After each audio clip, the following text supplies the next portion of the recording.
Okay, I want to welcome everybody back, and thank you for those of you that participated in our student presentations. And I'm really pleased to welcome this our next panel. We've had a great overview so far of what we are really looking for, and that is to get different perspectives of the Iran security challenge. We focused the first panel focusing primarily how does Iran view itself and its neighbors. And then we looked at how the Gulf Coast looks at it, as well as the Israeli particular challenge. Now we're going to pivot just a little bit into China, Russia, and the EU. And it's my privilege to introduce our moderator for this next panel, and that's Alex Patenka. Alex is the director of the Iran project for the Middle East Institute. He's been there for 12 years. And prior to joining the Middle East Institute, he was a senior analyst for James, and he did that for 8 years. He serves as a senior fellow for the U.S. Air Force's Special Operations School, and he teaches security assistance with that program, Right Pat Air Force Base. Alex was born in Tehran, raised in Denmark, and got his undergraduate and graduate degree in England. So with that, sir, the floor is yours. I think you're on mute, Alex.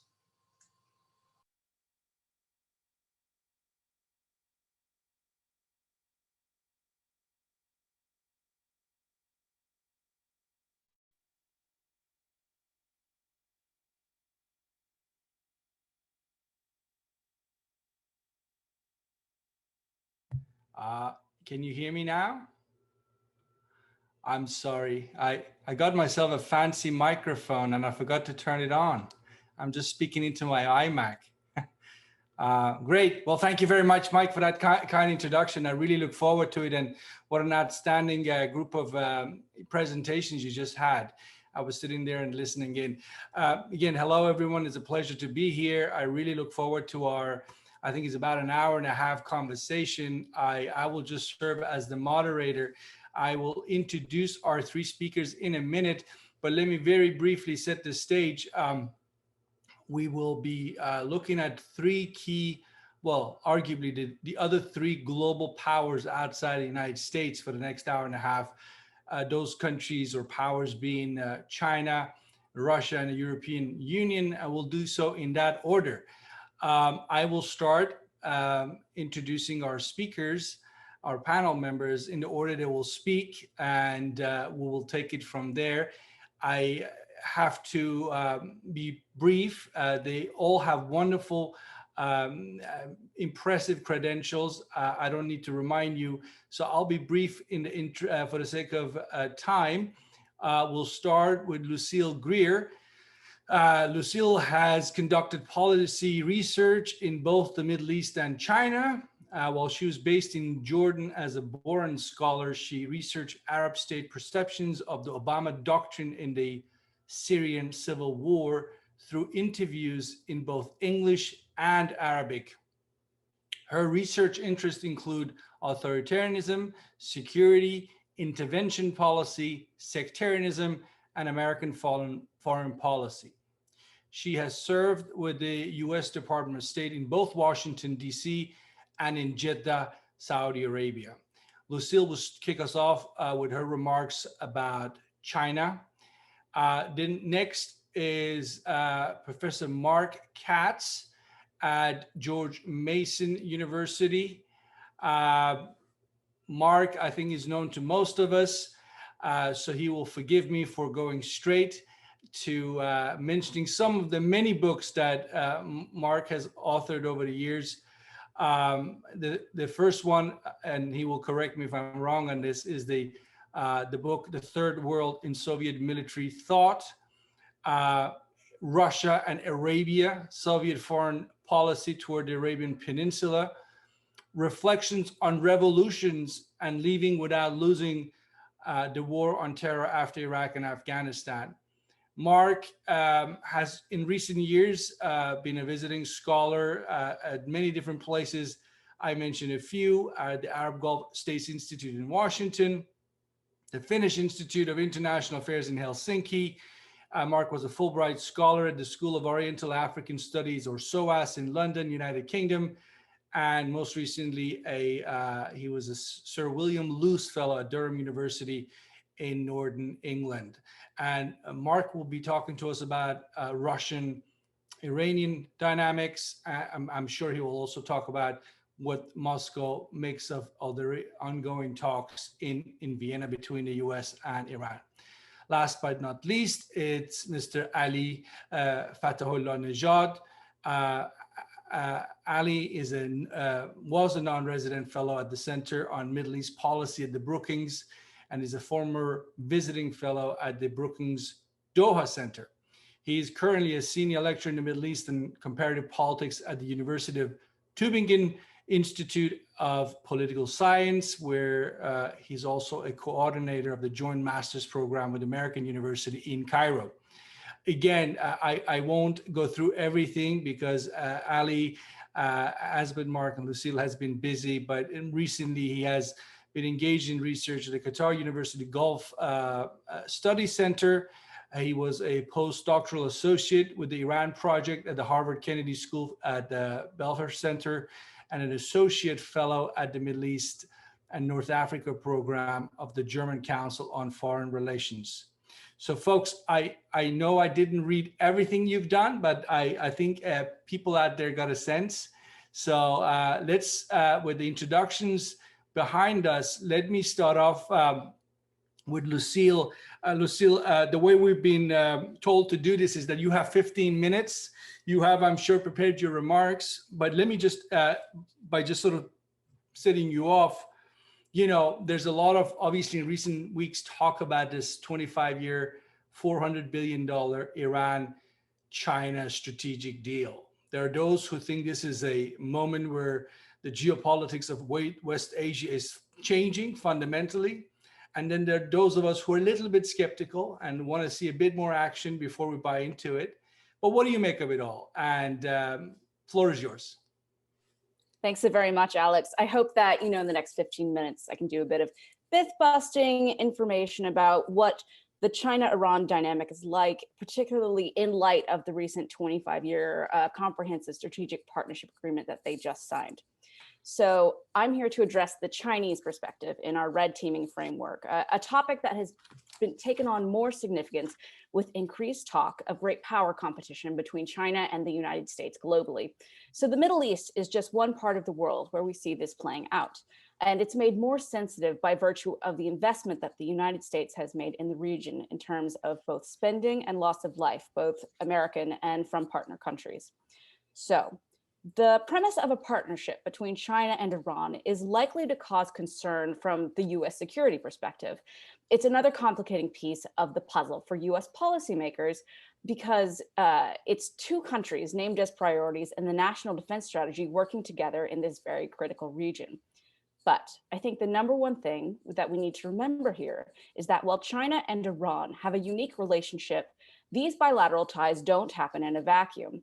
China's overall strategy with the Middle East is balance, friends to all and enemies to none. So this means that at the same time that China is building ties with Iran, it's also building ties with countries that count themselves as Iran's rivals, such as Saudi Arabia, the UAE, and Israel. So we saw this approach with Chinese Foreign Minister Wang Yi's recent trip to the region, the same trip where he formalized that same 25-year cooperation deal, the comprehensive strategic partnership with Iran. He also visited Israel and the UAE along, China actually has the same comprehensive strategic partnership with the UAE along with Saudi Arabia. So the comprehensive strategic partnership with Iran has been on the table since President Xi's visit to Tehran in 2016, which happened just days after Xi visited Riyadh and agreed to a same agreement framework with Saudi Arabia. So every move that China has made in the region is part of this balancing act that we're going to pay attention to the whole time we talk about this. So before we go on, we should probably pause and address what exactly is a comprehensive strategic partnership, because there's been, you know, a lot of hype about it, a lot of misinformation about it. So one of the qualities of Chinese policy in general is that it comes with a lot of slogans, titles, formal frameworks, and hierarchies. So think about the One Belt, One Road initiative, or BRI, which is, a clunky phrase that sounds much better in Chinese than in English. It's emblematic of this very hierarchical named approach to policy. That's just the Chinese modus operandi. So a comprehensive strategic partnership is the formal phrase for the highest level of bilateral partnership with China. It is not the same thing as an alliance. So China has had a firm non-alliance policy since 1982. It has instead these mechanisms for bilateral ties, and a comprehensive strategic partnership has provisions for cooperation along economic, political, and security ties. So, as I previously mentioned, the comprehensive strategic partnership between China and Iran has been on the table since 2016, when President Xi visited Iran during the tour of the region. So China first advanced this agreement in the wake of the Iran nuclear deal. There was optimism in China, as in the rest of the world, that the JCPOA and the beginning of normalization of ties with Iran would mean commercial opportunity. So I think this was felt even more acutely in China with the logic that China had sort of stuck by Iran during sanctions, which is actually a bit of a murky claim that we can talk about a little bit later. So China was extremely invested in the JCPOA as a member of the P5+1. They also provided valuable technical expertise to the deal, working with the US to convert heavy water reactors so that they would be less capable of producing plutonium.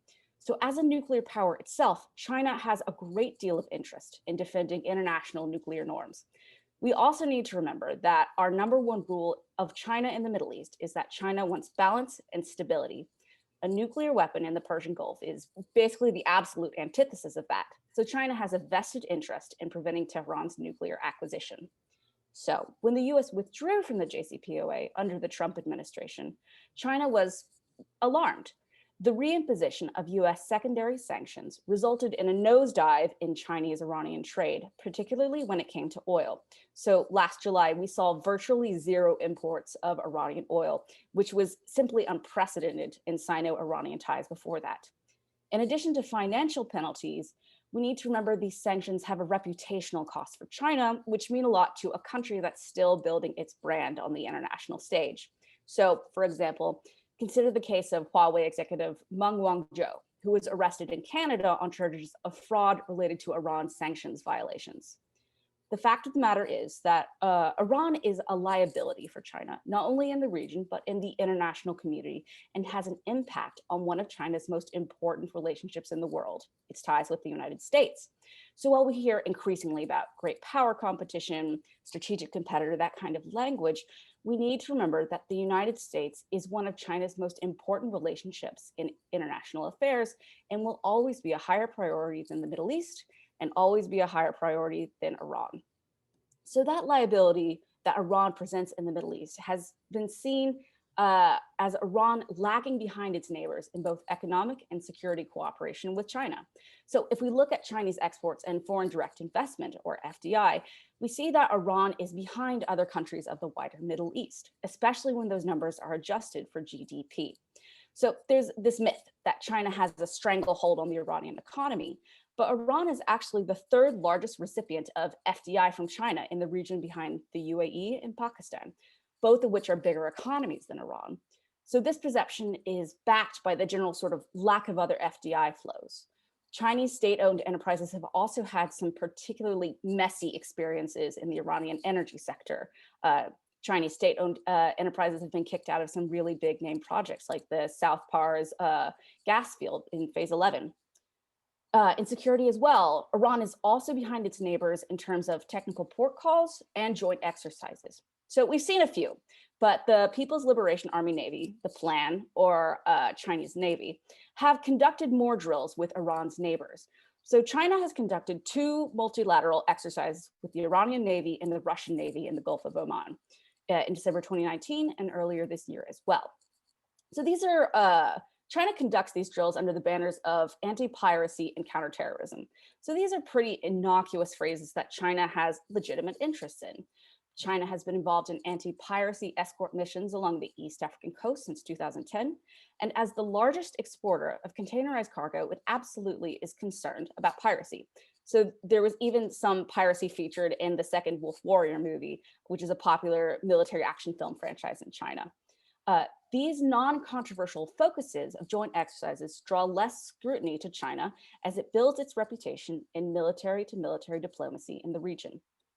It also conducts these same anti-piracy and counterterrorism drills with other countries in the region who are big US partners like Saudi Arabia.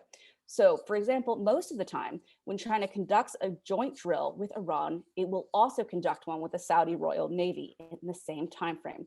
And it will often conduct these drills off the coast of Jeddah, which is notably on the other side of the Arabian Peninsula from Iran. So those wires just do not cross. So again, we see this overall move towards balancing among rivals. So Iran is also behind its neighbors in terms of weapons sales from China. So we've seen Beijing largely compliant with UN sanctions, which we do need to remember that it voted for. So China is picking up some business in Saudi Arabia and the UAE, who are using Chinese drones in the CH-4 model and the Wing Long model as well, to actually strike Iranian-backed forces in Yemen, which is a fact that I'm sure irritates Iran to no end. With the end of the UN arms embargo on Iran last year, there has been some speculation that China will sort of rush in to export conventional weapons to Iran. But if we think of that China as a largely apolitical trading partner to the Middle East, the arms market is absolutely a political market that is already saturated with other competitors like the United States. The PRC has supplied a majority of Iranian arms imports since 2006, that is only by dint of international sanctions regimes. As in many fields, Iran is not paired with China by choice. Iran's only other reliable weapons supplier is Russia, and with some sporadic trade with countries like North Korea and Ukraine. The end of the arms embargo is unlikely to return momentum to a trade relationship that has none. China and Iran are also mismatched when it comes to capability. So Beijing's motivation is profit, and it's unclear whether Iran can pay for an influx of weaponry when its economy has been struck by both sanctions regimes as well as the COVID-19 crisis. Additionally, the PRC does not manufacture the kinds of weaponry that Iran covets. Iran is desperate for air-to-air machinery and air defense systems, and despite much effort, China cannot yet produce a working jet engine, and there are questions about its drones, which have the reputation of crashing in the field. So Iran's latest attempt to formalize the comprehensive strategic partnership with China is part of an attempt of Iran to play catch up with its neighbors in the region. So we know from a draft that leaked last summer of the agreement that there are some provisions for economic, political, technological, and defense cooperation, but there are no hard or firm targets. You can actually read an English translation of the leaked draft in a paper that I wrote for the Wilson Center with my co-author, Spendiar Batman-Galic. The new deal between China and Iran is not antithetical to a US return to the Iran nuclear deal. In fact, China knows that its interests in that partnership are far better served by a US return to the JCPOA, as well as keeping Iran in the deal as well. Because when the US applies leverage to China and on Iran, China generally complies because Iran is a lower priority than the United States. So now, with all of this in mind, let's see if there are any potential red lines to be aware of when we look at Beijing-Tehran relations. So one conflict that could possibly come up is China's campaign against the Uyghurs in Xinjiang, who are a Muslim majority population. So as unfortunately with the rest of the Islamic world, Xinjiang is a non-issue between China and Iran. So this attitude is mostly that business is business and human rights just don't come into play. Beijing has economic clout, but it's also combined that with a soft power campaign along with the distribution of misinformation. Iran, which is dealing with any number of crises on a given day at a time, just doesn't have the bandwidth for a group of people who live that far away. So another issue could be China's partnerships with Iran's rivals in the region. So China has been actively working to avoid that conflict by having its balanced policy in the region that it aggressively pursues. Likewise, Beijing has concerns about Iran striking one of its partners in the Middle East. So we got a small taste of that with the strikes on the Khurais and Abqaiq oil fields in Saudi Arabia in 2018. At the time, China, who has robust partnerships with both, only remarked that it was concerned about the strike and hoped that all parties could resolve the issue towards peace. So this is pretty much the exact same thing that China says anytime that there's some kind of attack or event in the Middle East. It's not super helpful. My main research on China's at the Wilson Center is on China's navigation of the Saudi-Iranian rivalry. And I get asked all the time about China having to choose between sides in the Middle East, or even the countries of the Middle East having to choose sides between China and the United States. So the truth of the matter is that we're nowhere near that kind of decision day. China's limited interests in the Middle East still lay with all parties in the region and building stability. Furthermore, China's interests in the Middle East still rely on the US security architecture in the region. China does not want to rival or replace the United States in the Middle East. Furthermore, it would never try and make that move against the United States over a country like Iran. So let's remember when Qasem Soleimani was killed in an airstrike by the United States last January. So there was a bit of sensationalism and speculation that Iran would go to war with the United States. And, as a China Middle East specialist, I was watching this happen. I said, okay, let's game this out. So Iran would never go to war with the United States without having China's support. And China will never send its troops or navy over the death of a man who, if you sort of walked out on the streets of Beijing and asked people about his name, they wouldn't know his name. If China and the United States should come to blows, it would be over Taiwan or the South China Sea, these proximate areas where the stakes are very high for China and they have a great deal of influence. We just simply don't see that with the Middle East and Iran. So the takeaways here, I think, are that China and Iran have a complicated relationship that's riddled with mutual anxieties, and that the United States looms large in both of their considerations.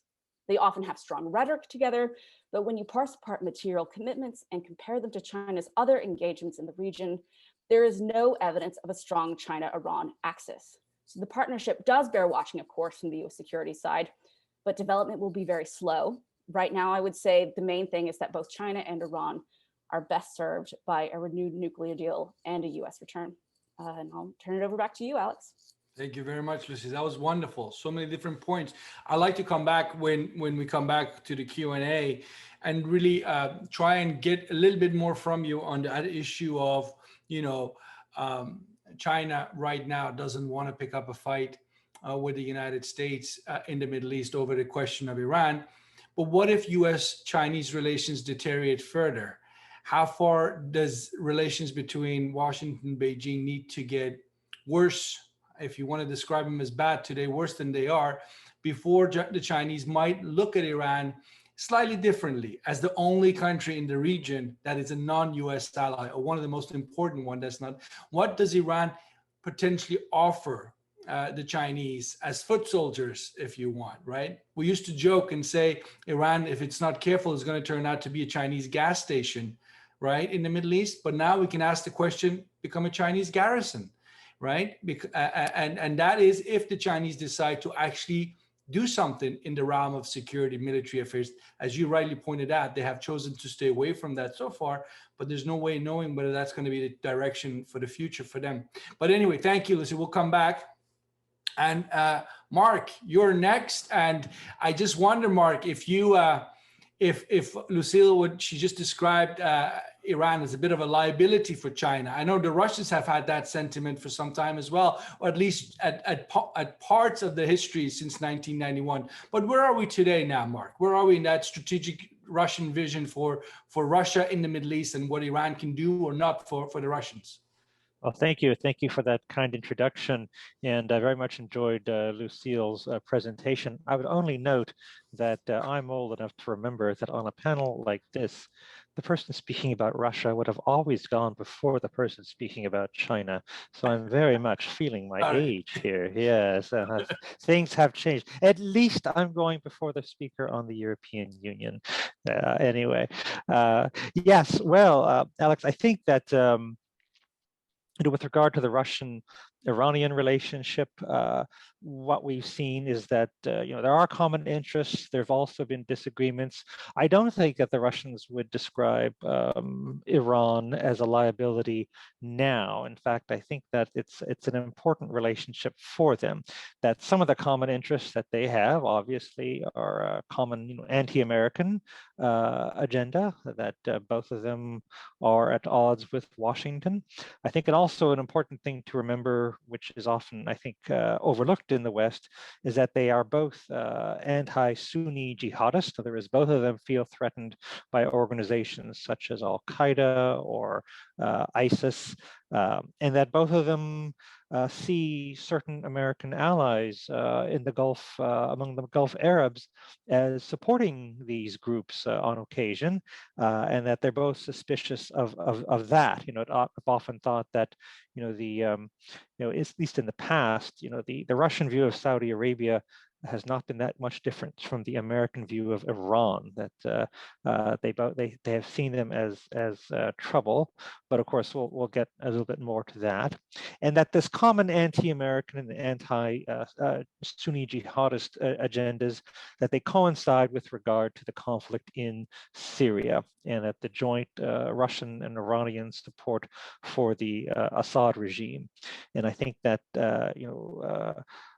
for both of them, for Russia and for Iran, what is the alternative to Assad? It's certainly not democracy. That's not what's going to be happening if Assad is overthrown. And they both see that the most likely alternative is a Sunni-dominated regime, which they believe would have an anti-Russian as well as anti-Iranian agenda, and that certainly in the past they saw certain Gulf Arabs in particular supporting, and that they really felt that the American policy, at the time of the Arab Spring uprisings, against Assad, was either just misguided or, in fact, Machiavellian, and that I personally have heard Russian Foreign Minister Lavrov accuse the United States of supporting Sunni jihadists, and that Iran is a partner in the war on terror, America is not. That this is I think a belief that many in Moscow actually have. So this is something that these are things that unite them very, very strongly, and but there are also things that divide them. Just as Lucille pointed out, that the Chinese want to keep good relations on both sides of the Gulf. Certainly the Russians do as well. And what we've seen is that the Russians now have very good relations with virtually with all of the GCC countries. The UAE is an important buyer of Russian weapons, important source of investment, as are the Saudis. And we've seen that the thing is, the Arab Gulf states are a source of money for the Russians in a way that the Iranians just are not under current circumstances, and so this is something that they value. Similarly, the Russian-Israeli relationship has been highly cooperative. This is really sort of a remarkable story for those of us who remember the hostility between the Soviet Union and Israel during the Cold War. The close relationship between Russia and Israel, something that President Putin himself seems to be personally invested in, is something quite remarkable. That there is security cooperation, there's trade, and of course there appears to be some sort of Russian-Israeli understanding with regard to Syria, that Israel can strike at Hezbollah, even Iranian targets in Syria, and that the Russians turn a blind eye. As long as the Israelis don't touch the Russians are prepared to let this happen. And I think this is something that's extremely frustrating for the Iranians, and it is quite remarkable. And so I think that what we see is that the Russians are close to the Iranians, but they keep them at arm's length. And I think that this is sort of a typical sort of Russian attitude. They're not so much interested in friendship. That one of the useful things about Iran is that at least in terms of the United States, Iran doesn't really have a choice. It doesn't want a choice. In other words, it is at odds with the United States, and that this gives Russia a certain degree of leverage. That yes, they will be supporting Iran, but on the other hand, they will work with Iran's adversaries.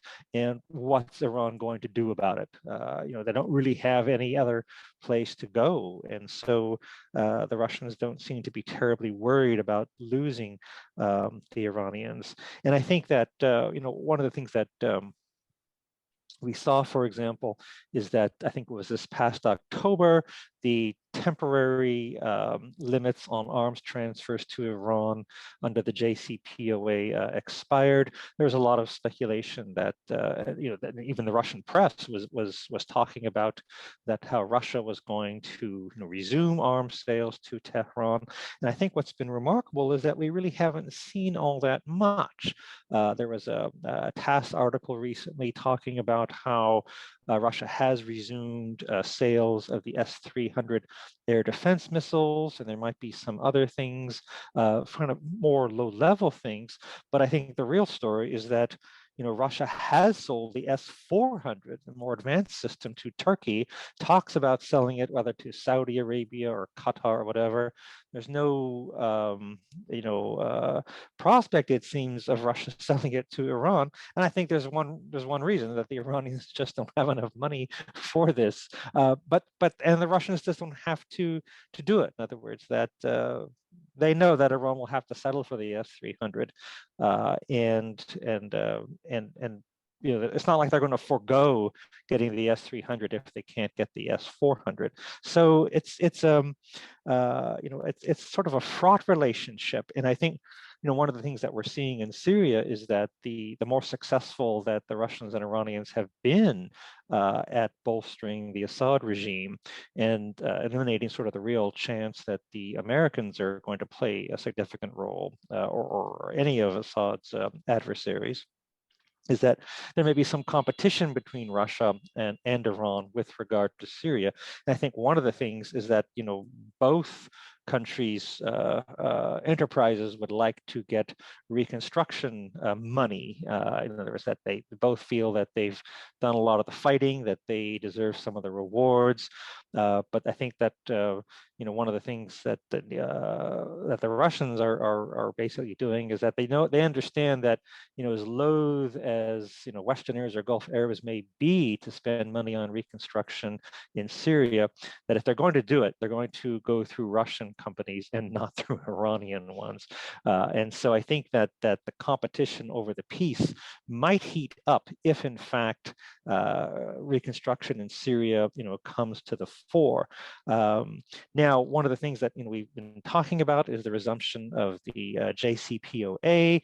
I think Lucille indicated how much the Chinese are in support of this, and I think the Russians are too. They certainly supported the resumption, or the negotiation of the JCPOA to begin with, would like to see it resumed. But let's be frank, if it's not resumed, I don't think the Russians will shed very many tears. I think for the West, certainly for Israel, the Gulf Arabs, one of the worst case scenarios is Iran with a nuclear weapon. This is not Russia's worst case, not at all. I think that in the old days they didn't think that the Iranians could actually acquire one, but even if they do, I think that for the Russians, the question is, well, why wouldn't the laws of deterrence apply to Iran any differently from, say, Pakistan? And if the West can live with a nuclear Pakistan, in many respects, that seems like a worse prospect than a nuclear Iran. For the Russians, the worst case scenario would be an Iranian-American rapprochement. That's what they really fear. Now, I don't think anyone in Washington fears this, or even in Tehran, but in Moscow, they do worry about this. They talk about the possibility all the time that this could happen.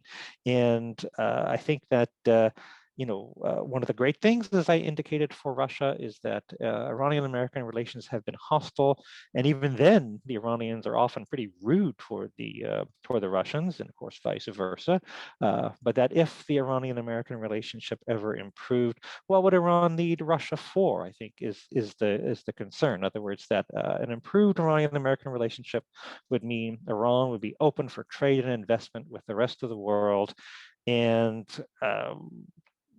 could Russia compete with this? And of course, one of the things that is also a factor is that Russia and Iran are competitors in the petroleum market, including the gas market in particular. And the very fact that Iran has been under American-sponsored sanctions has benefited Russia, among others. That this is something that they have not been sad about at all, and so it has helped them. So they're if it doesn't work, it doesn't work. They won't shed tears, and it sort of allows them to to keep continuing to do what they've been doing. Now, one of the questions on the list that I was sent was, is there any space that the United States and Russia, might have to engender a joint view and policy approach toward Iran? And I believe the answer is absolutely not. In other words, I think several U.S. administrations, whether it was the George W. Bush or the Obama administration, the Trump administration, they all came into office with the idea that somehow they could get Russia to help us with Iran. And I think that the Russian response is what's in it for us. That essentially, that the only way they see this happening is that Russia joining America in pressuring Iran so that ultimately America could improve its relations with Iran. They don't really see this as being in their interest.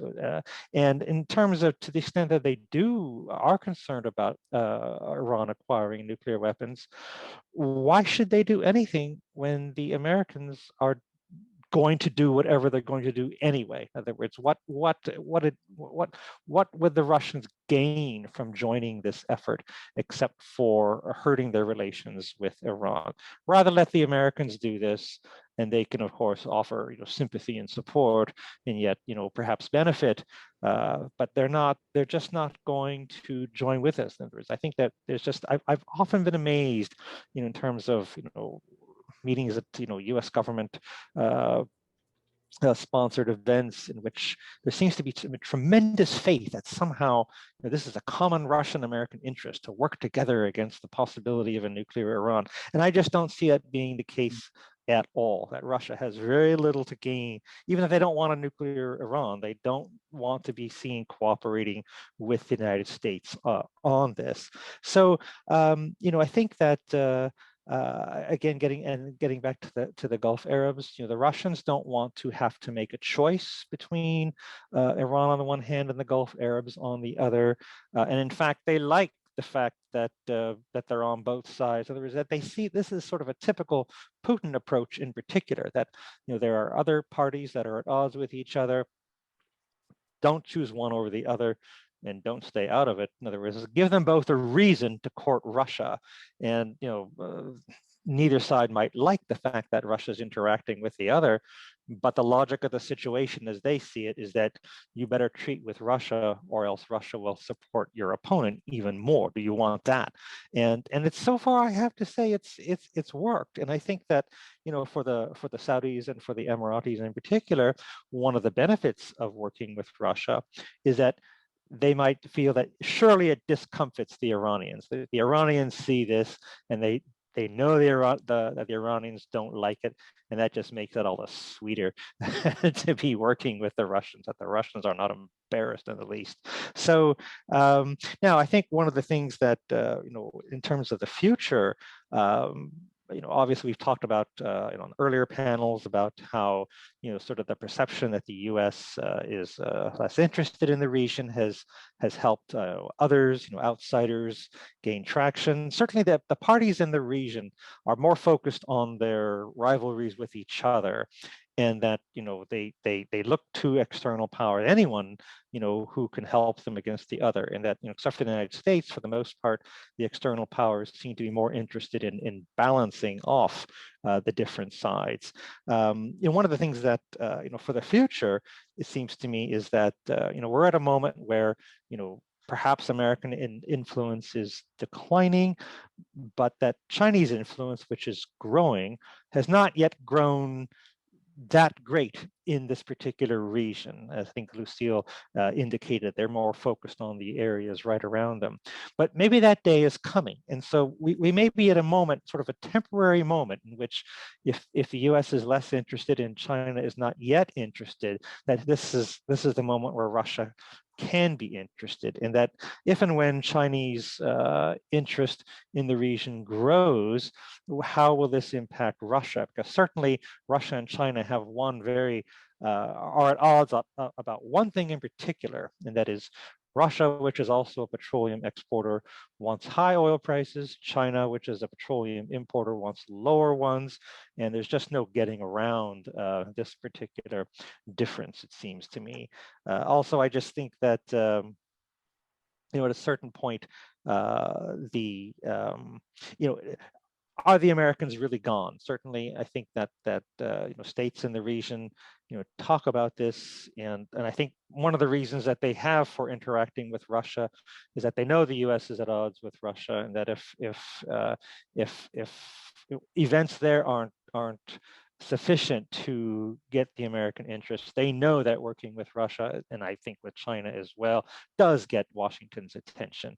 And I think that's part of their incentive for working with them. So, the Russians are kind of working with everyone, but everyone is working not just with Russia, but, except for, some few, most are still more than willing to work with the United States, and of course with China. And I think the real question is, to what extent are external powers interested enough in the region for the regional actors to play this particular game?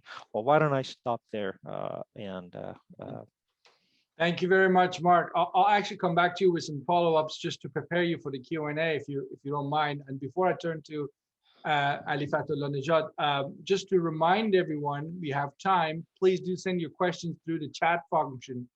And I also would like to encourage our panel members to not forget, you can have questions for each other. You don't need to wait for me. And I'm looking forward to that, because those tend to be the most fascinating. But Mark, before we turn to Ali, 3 comments quickly, actually questions for you.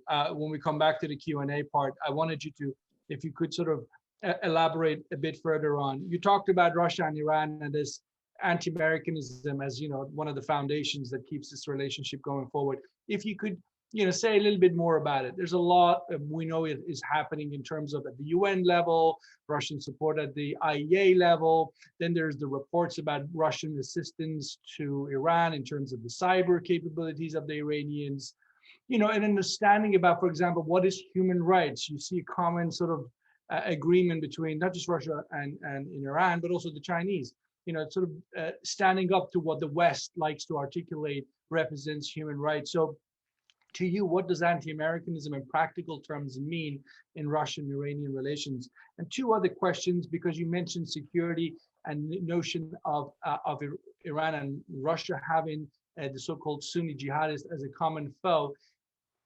Tell us what you think might happen in Afghanistan that the U.S. is pulling out. I mean, we know the Russians and the Iranians worked nicely together, relatively nicely in the 1990s. Something similar might happen again in terms of outbreak of a full-out Afghan civil war. Are we going to witness the same old Indian, Russia, Iran alliance against the Pakistanis and the Gulf states, that sort of thing? And then final point, and I think a lot of folks might be interested in this, the sad reality of United States foreign policy or policy in the Middle East is U.S. doesn't have ties with everybody in the Middle East. The Russians do, as you pointed out, and Lucille pointed out, China does as well. U.S. cannot be a broker between Israel and Iran, but can the Russians? Because you described how the Russians are sitting back and just taking it easy in Syria as long as it doesn't hurt them.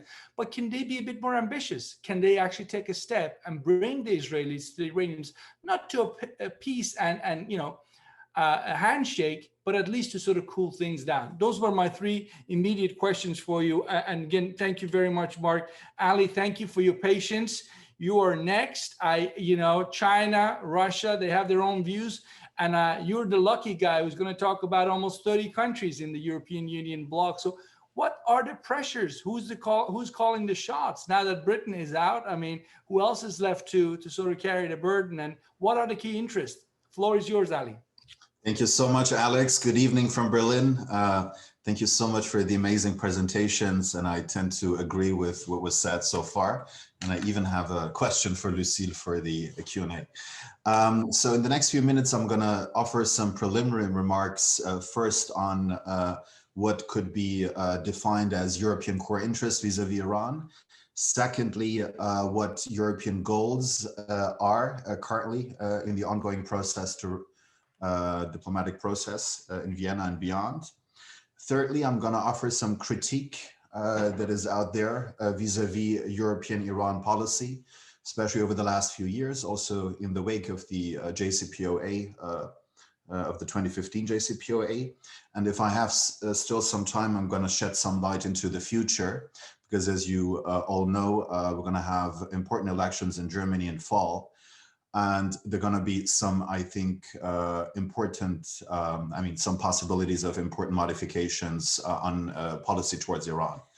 Of course, Europe, as opposed to the other great powers that have been mentioned here, has one distinction, that is the geographical proximity.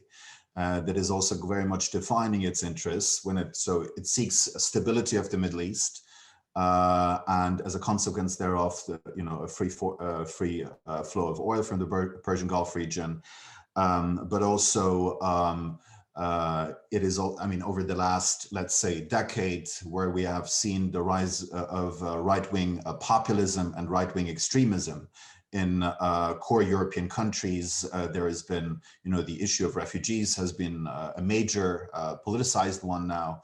So there are, policymakers, even from the mainstream parties, who are concerned that any outbreak of violence or war can lead to such a scenario. So that's why, even in the case of Iran, they would argue that. So this is why we want to avoid any kind of war.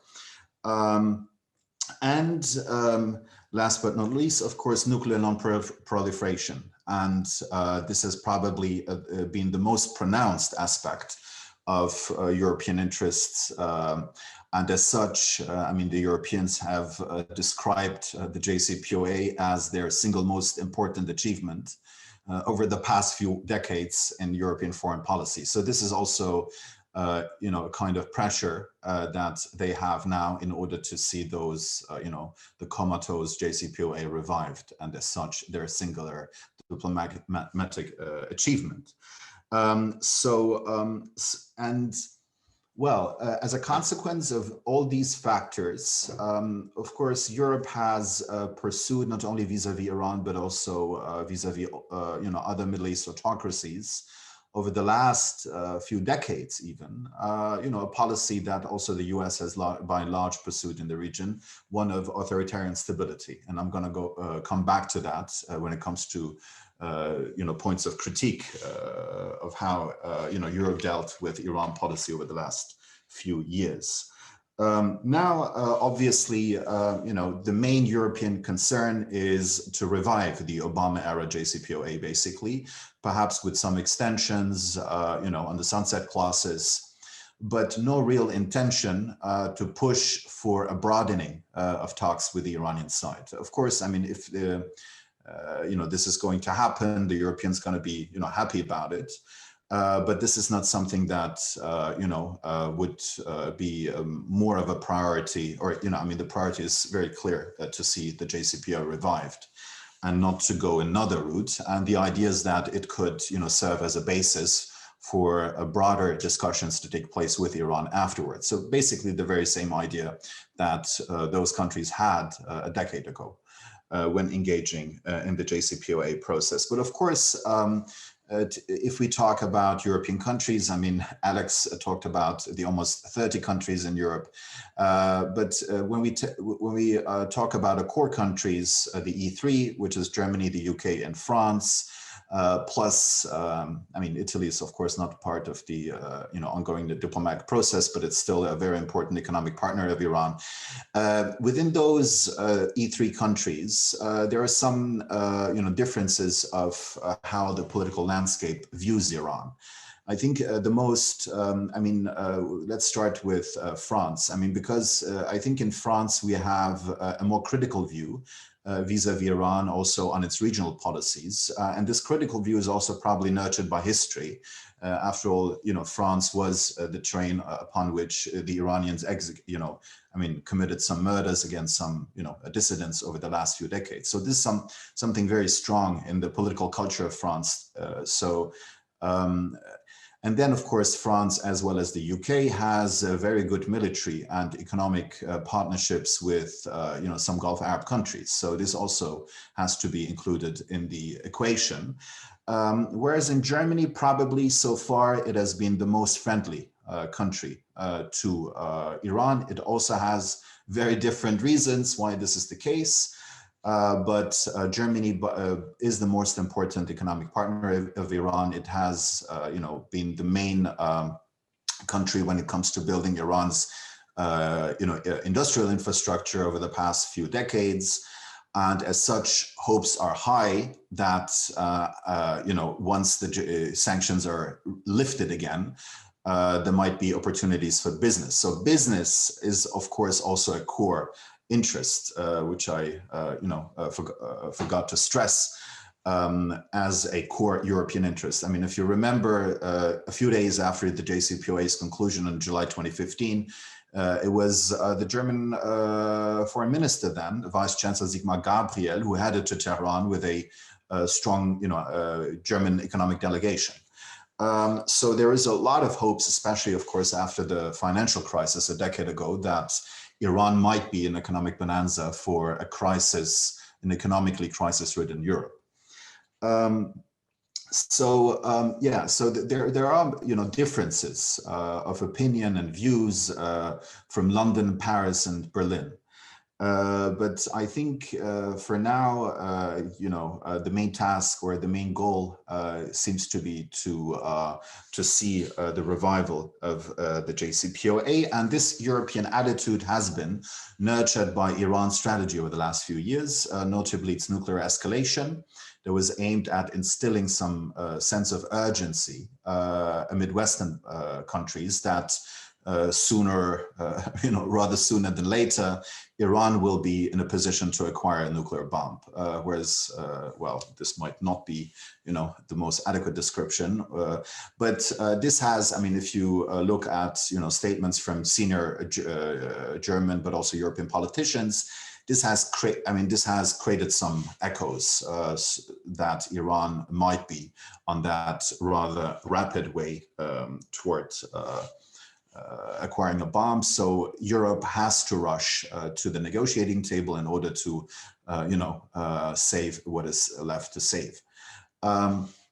And of course, this kind of maneuver and also the timing of the signing of the Iran-China deal also plays into the sense of urgency, although I would probably to a lesser extent. But of course, the timing is interesting, and this, of course, instills the fear, especially to the Europeans, that a kind of so the very same thing might happen. So basically, if the Chinese gonna take over the Iranian market, which has been more or less the case after when a decade ago the Europeans had to withdraw most of their economic presence from Iran because of the of U.S. sanctions. So this is also something that probably can be somehow effective with European perceptions that now Iran is tilting toward the east in an irreversible fashion, although the reality is much more complicated. So let me go to some of the critique of European Iran policy. One critique, of course, comes from Tehran, that after the May 2015 withdrawal from the JCPOA by President Trump, when Brussels announced a set of, I believe, a dozen of measures that it is willing to engage and deepen economic cooperation with Iran. All of that has been unfulfilled. I think for about a year, the Iranians had a wait and see approach to see whether the Europeans can deliver, but probably this was a bit too naive from the Iranian side, given past experiences where, of course, Europe is also very much, under the sort of Damocles of US sanctions. And despite political will in Europe, political Europe cannot force economic Europe to keep on doing business. So this is not how it works, and it has not worked. So perhaps this was also a science, a kind of naivete from the Iranian side to believe that Europe can really, step in as it said. But there is another level of critique leveled, which is that basically what Europe was doing over the last few years after the conclusion of the JCPOA was to pursue a policy of authoritarian stability vis-a-vis the Islamic Republic, because it refrained from using its economic and political capital that it had amassed in Tehran to force for course corrections in Iranian domestic affairs on human rights, for instance, but also regional policies. I'm talking about course corrections here. So basically, the failure to use the leverage they had to push for some, concessions from the Iranian side, which it critiqued, to which I totally agree. And I think this has also been something that could have been done. I've proposed this idea to a senior Iranian policymaker that, back a few years ago, if, such a scenario, Europe using the economic and political leverage to force Tehran towards course corrections would be something, realistic or not. And he said yes. So whereas in Europe, the mainstream view is that, if we do that, we're going to antagonize the Iranians, and they're going to go out of the JCPOA, everything will collapse and chaos, and everything going to follow from that. So this has been the major kind of argument that has been put forward over the last few years, and which is still very much, this argument.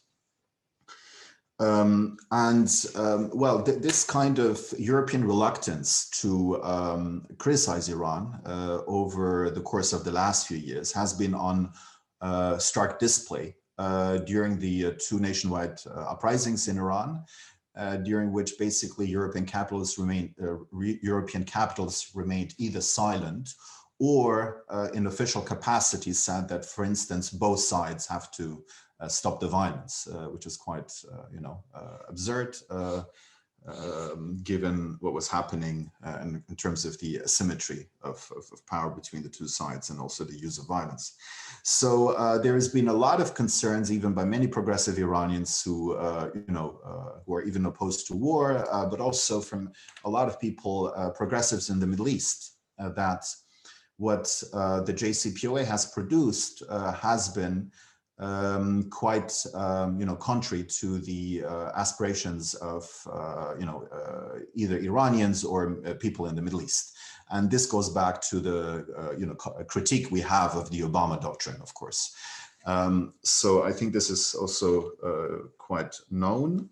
So against this backdrop, we've had, a very important intervention late last year in Germany by probably the most prominent four German Iranians, going to Berlin, meeting with at the Chancellery, meeting with the German president and the foreign ministry, and giving a talk, a press conference. One of them was Navid Kermani, who is a very important intellectual. He was also poised to run for Germany's president over the last few years. And the other one is Bahman Nirumand, who is, old school, let's say, leftist figure in Germany, who is also, quite prominent. Another one was Parastu Forouhar, who's the daughter of those very much cherished and respected Iranian politicians of, let's say, liberal nationalists.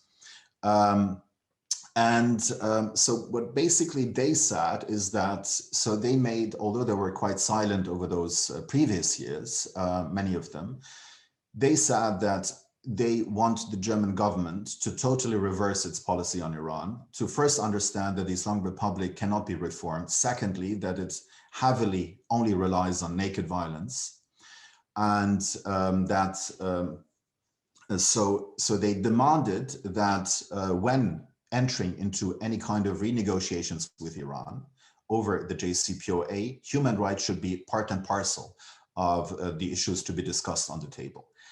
And this has been quite dramatic, as I say, because of, I mean, compared to what was going on over the last few years. Of course, it was also started last summer in the wake of the execution of Navid Afkari, which led to the first two critical Bundestag parliamentary debates we've heard about Iran after over a decade.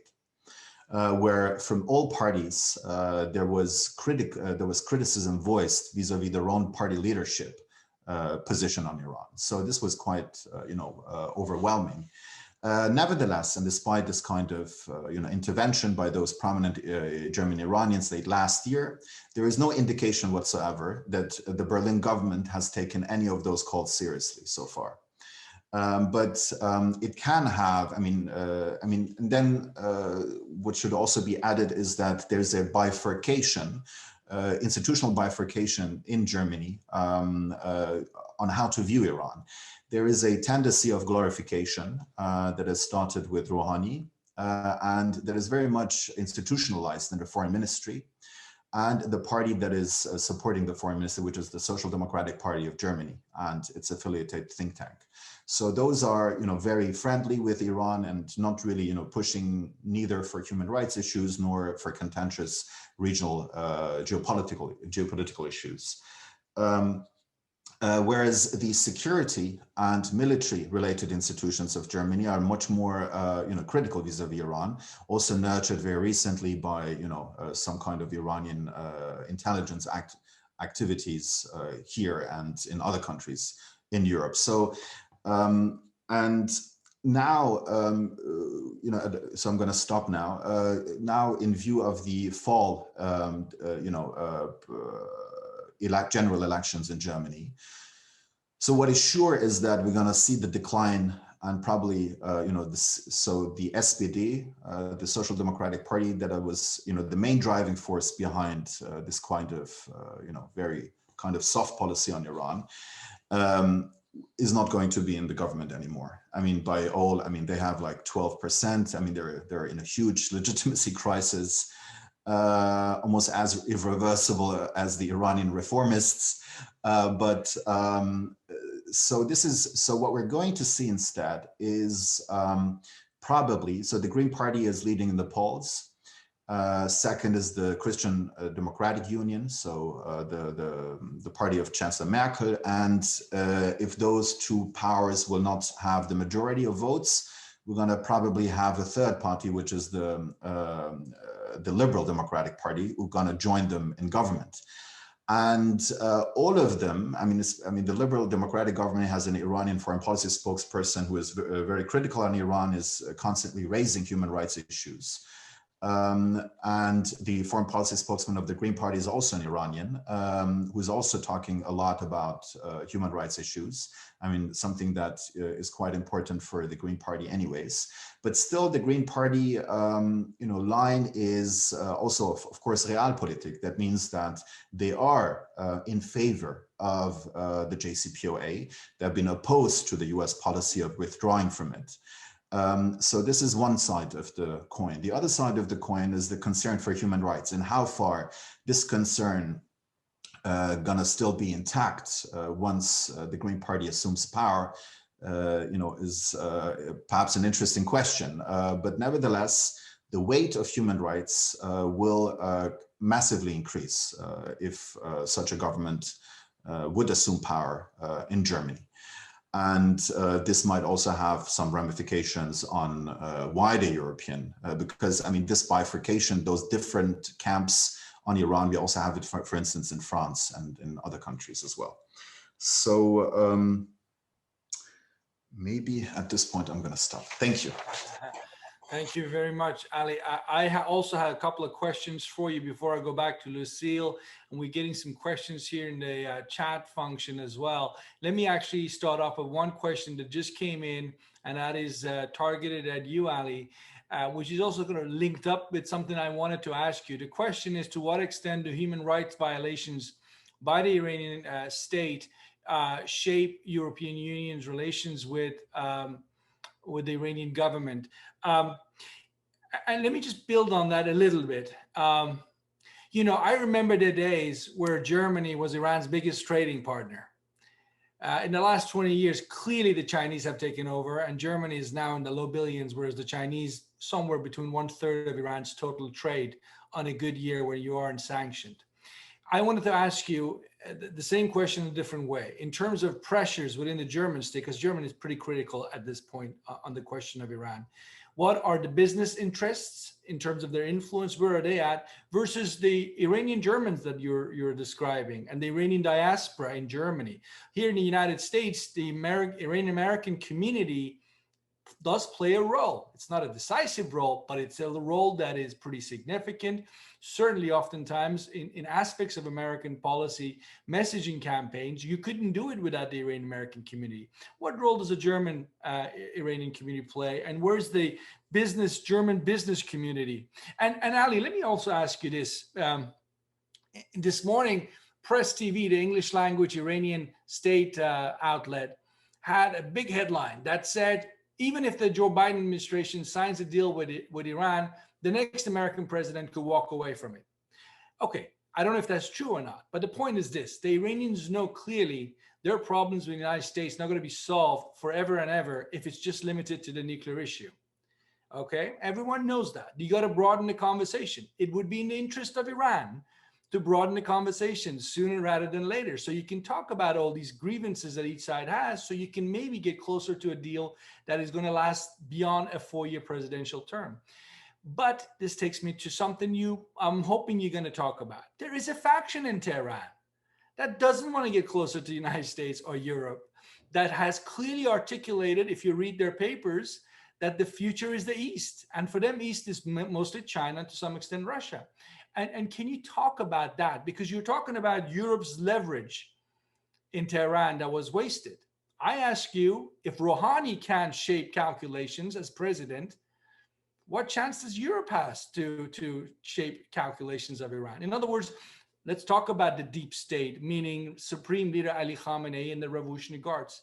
They don't really want to get that close to the Europeans and the Americans, because for them, it's about their power base in Iran, and they're fearful any concessions to the West is going to take away power. So I wanted you to sort of I apologize, a big question, but I know you're the man to answer, so I'll come back to you. I started with the questions already, but Lucille, I did ask you to sort of speculate if China decided to give the United States a bloody nose in the Middle East. Realistically, you talked about joint military exercises. But is there things that are happening under the radar that we don't pick up in the open sources? I'm sure there are, but at the same time, you pointed out that China is really interested in balancing the relationship across the board. So what does it take for US-China relations to experience before China starts looking at Iran more or differently, if I could put it to you that way? I think it's pretty safe to say that relations between China and the United States will definitely get worse before they get better.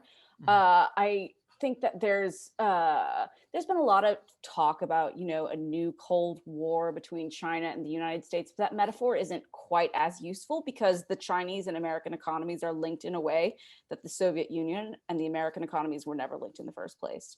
So that, I think, is something that we do need to keep in mind here. As for Iran's utility to China in a US-China conflict, there used to be this sort of conspiracy theory that if China ever went to war with the United States, it would have Iran on its side as a source of oil, while the rest of the Gulf would pivot towards their more traditional ally, the United States.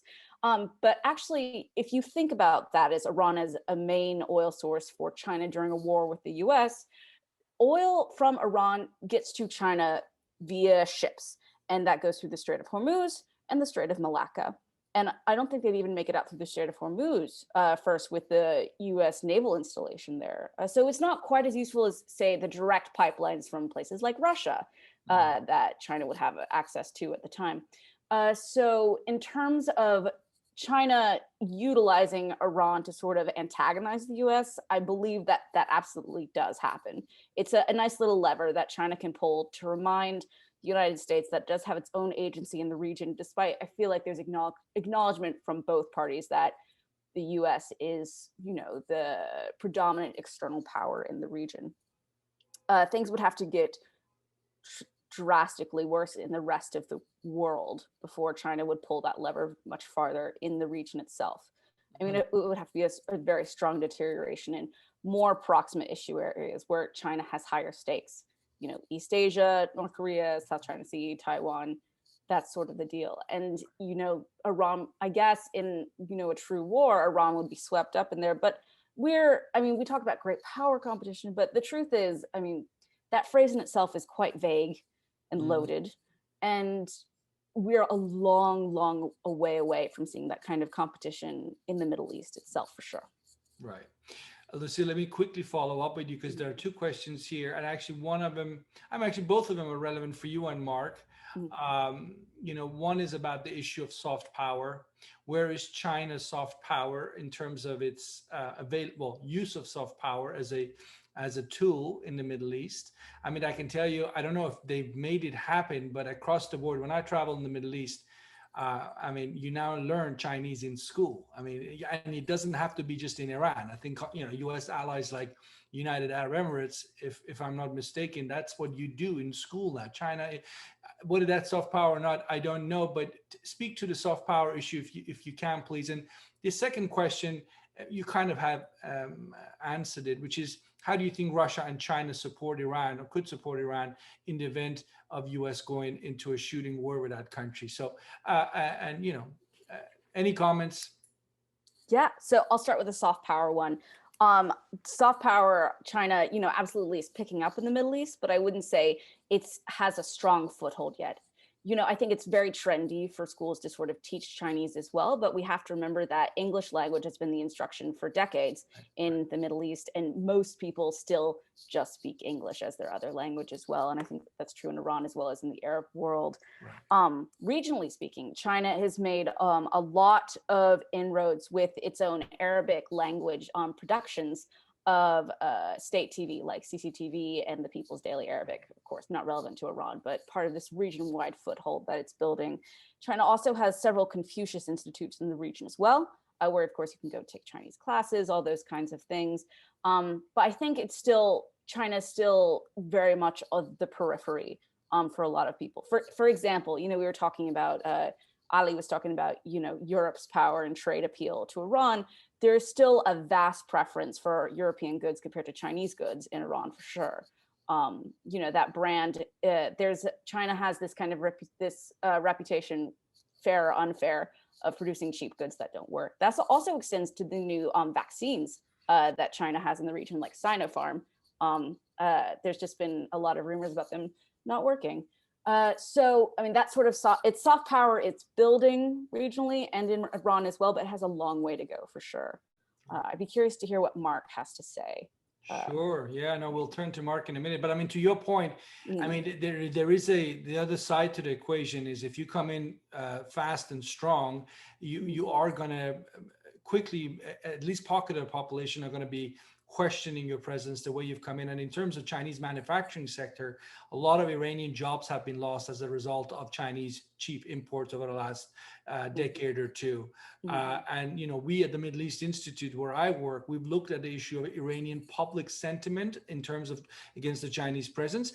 Of course, not everything China does in Iran, it has to be, you know, described as bad or negative. Of course, that's not the case. But the fact is there are pockets of the Iranian population that have question marks about why China gets this preferential treatment when certain goods and services could have been had elsewhere at the same price, which is an issue that then quickly linked to the nature of Iranian foreign policy. And I think all of you have alluded to this today. When you don't have relations with everyone, and Iran does not, with a good part of the world, the West led by the United States, then that limits your options. And then you just got to go where there are people who want to deal with you. And yeah, so I will go to Mark. Mark, I don't know if you have interest to touch on those three questions I had for you just a few moments ago, or you can do whatever you want to do. Great, thanks.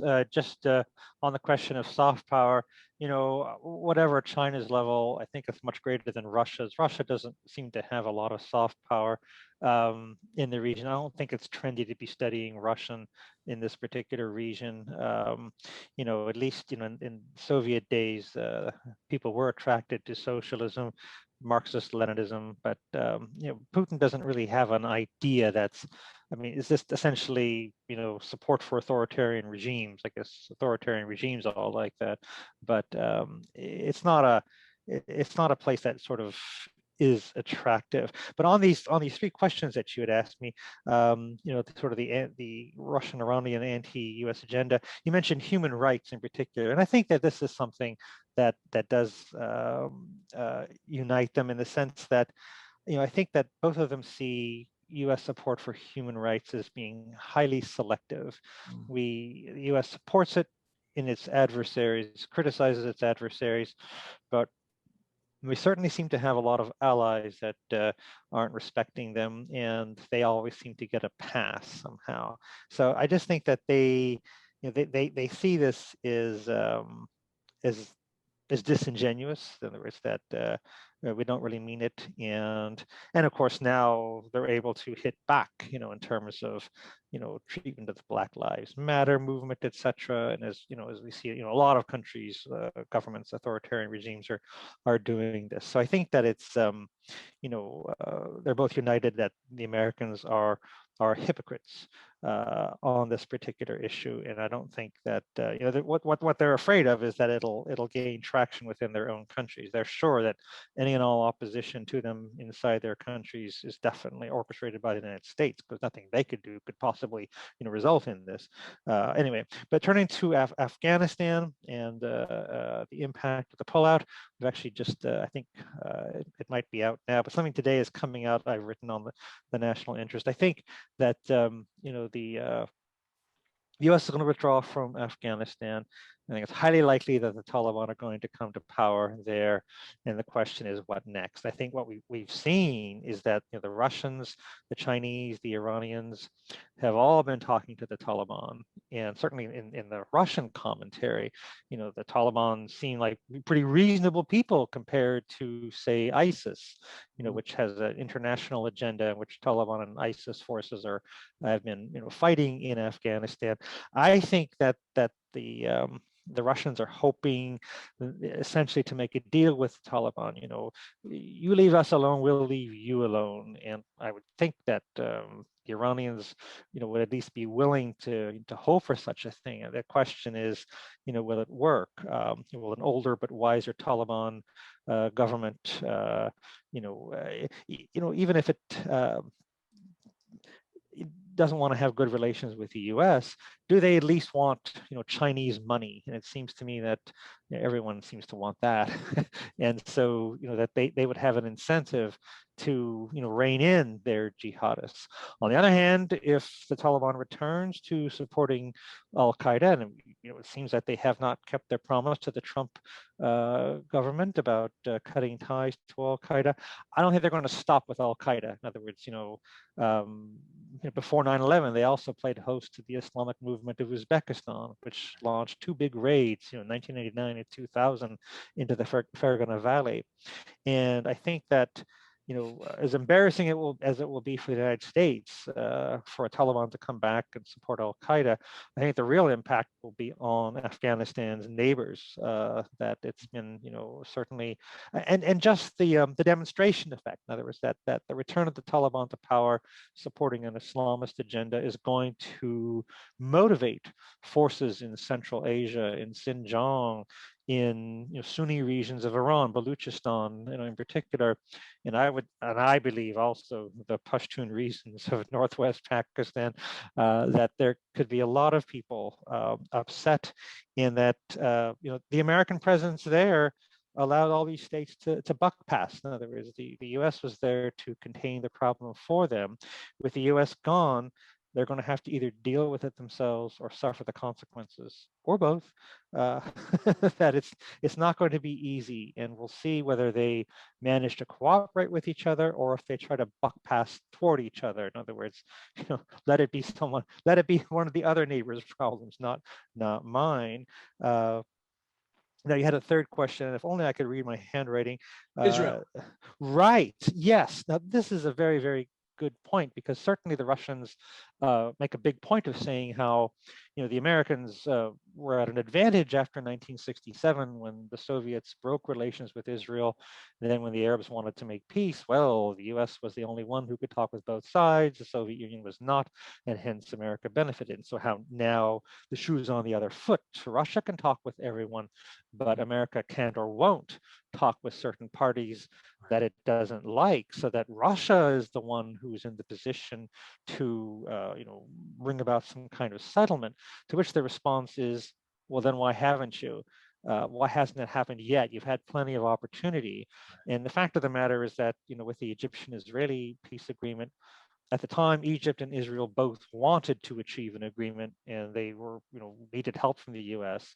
But I think at this point, Israel and Iran don't want to make peace with each other. Neither one wants to make peace with each other, and therefore, Russia, no one is in a position to help them achieve something that they don't want to achieve.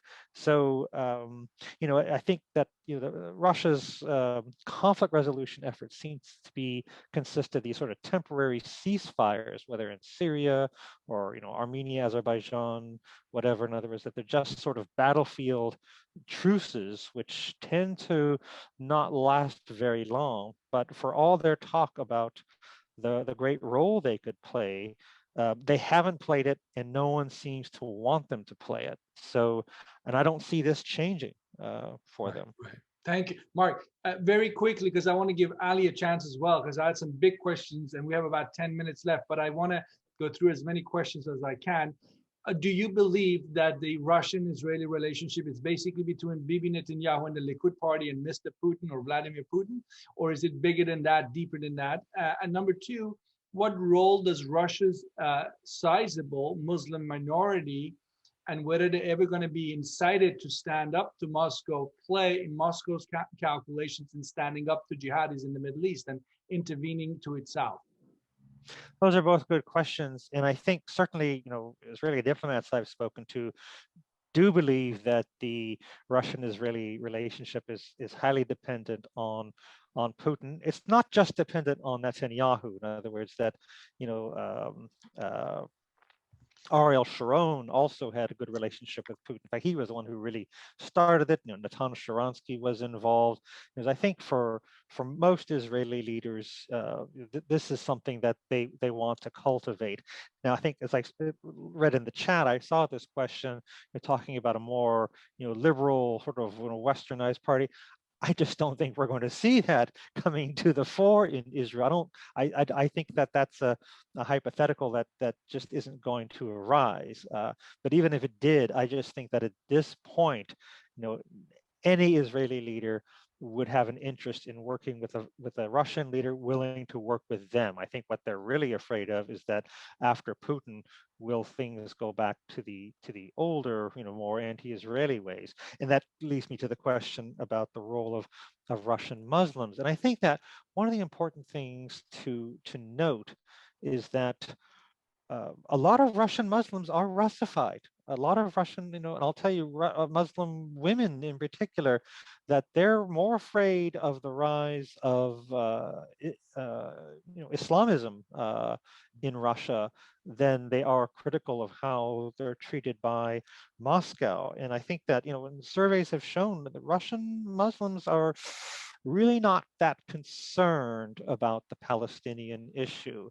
And I think, the trend is, certainly if in the Arab world itself, if the trend is for Arab governments to be working more with Israel, why would Russians and Muslims in Russia be more concerned about it? It just seems this is not their issue. And so obviously now that you do have, jihadists and they've gone to Syria and whatever, and certainly Putin has talked about this. But again, in other words, to the extent that they're fighting in Chechnya for anything, it's in Syria for anything, it's more about Chechnya, the situation in the North Caucasus, that the Palestinian issue just isn't that high on either the secularized Russian Muslim agenda or even the jihadist Russian Muslim agenda. It's not that important to them. Right. Thank you very much, Mark. Ali, last but again not least, Well, just over 5 minutes left. I threw a lot of big questions at you. It's unfair to give you 5 minutes. So you pick whatever you think is most important to, because you're going to be the man to wrap this up. But I think a lot of us will be interested in your insight in terms of what Europe makes of factional politics in Tehran, particularly with Supreme Leader Ayatollah Khamenei at 82, the presidential elections, if you want to take Iranian elections seriously or not, but the whole issue of the post-Khamenei era to come. Where does Europe, if he has any leverage, as you described it, where does Europe want to take the future post-Khamenei Iran? Which direction? Well, that's a big question, and I think there's no answer to it. I think that there are, broadly speaking, two opposing camps. One is, more of, one of them is demonizing Iran, the other one is glorifying Iran. And I don't know. I mean, there is no,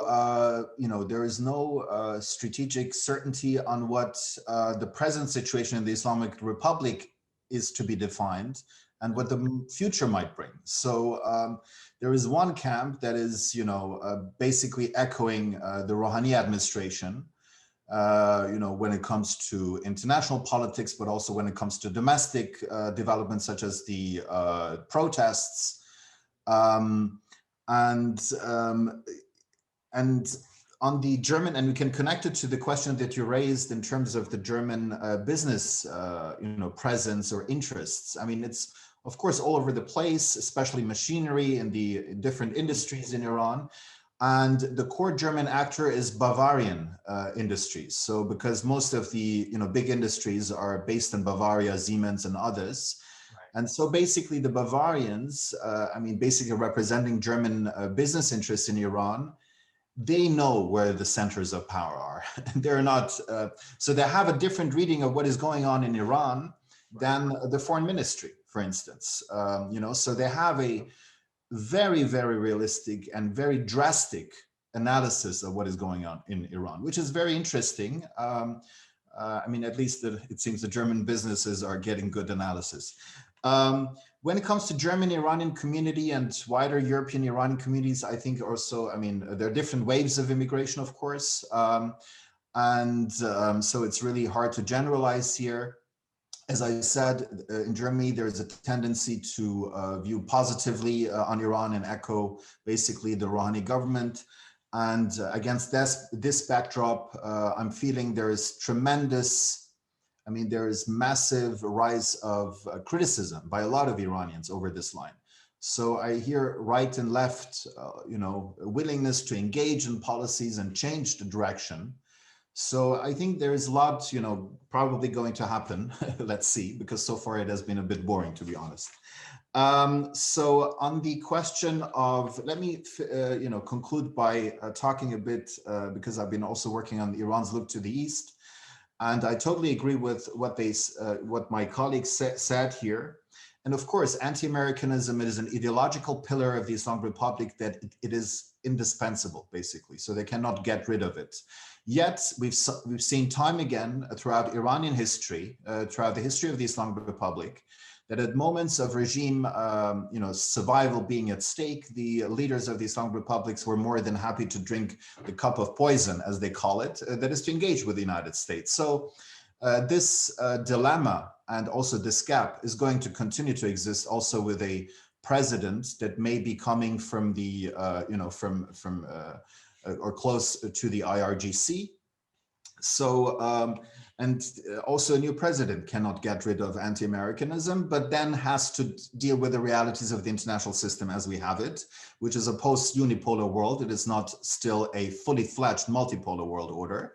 So this is why the preference of the geopolitical preference that is very much coming from Supreme Leader Khamenei and the IRGC, the look to the East, that is to draw closer to Russia and especially China, and basically to as a safety net and also as a balancing act vis-a-vis Western pressure, is not going to work as long as this international system is the way it is shaped with the dollar supremacy.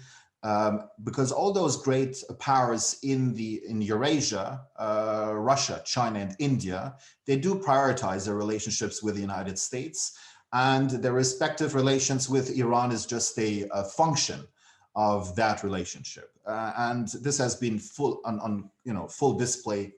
For instance, a decade ago, when Russia and China, despite rhetoric to the country, voted in favor of United Nations Security Council sanctions on Iran, because they do both profit. I mean, the Chinese have started already back then to import Iranian oil at discounted prices, and I assume, and this was my question to Lucille, actually, if she thinks that this is the natural component of that treaty of whose content we don't know, that this is going to be continuing. So the Iranian delivering, a cheap oil or cheaper oil to China, and Russia is interested at keeping the Iran conflict flame alive, because if it fully disappears, if U.S. sanctions are lifted on Iranian energy, Russia will have a competitor in terms of delivering, energy to Europe. But then, I mean, the question is in how far in the future Iran we're going to see the persistence of the politico-economic camp associated with Rouhani, that is for an opening up of the economy. Is there a faction even within the IRGC who gonna advocate that for the sake of regime stability, or are we going to see the clear dominance of the other political economic faction that is capitalistic, monopolistic, and that seeks strategic relationships with like-minded authoritarian countries? Thank you, Ali. I can see we just switched your Bavarian BMW engine on, and I have to stop you here because time is up. Thank you so much. I wish you had one more time, but I want to thank you, Ali, Mark, Lucille. This was a wonderful panel. Learned a lot. Your presentations were first rate. Your insights were first rate, and thanks for all the questions. I see Mike is on the call. So at this point, I just say thanks again, a pleasure, and I'll leave you to the rest of this wonderful event. Thank you. Let me also just thank you all for such a great panel. Mark, I want to apologize. I know that sliding Russia into the second spot is certainly a difference, but I guess, what have you done for us lately?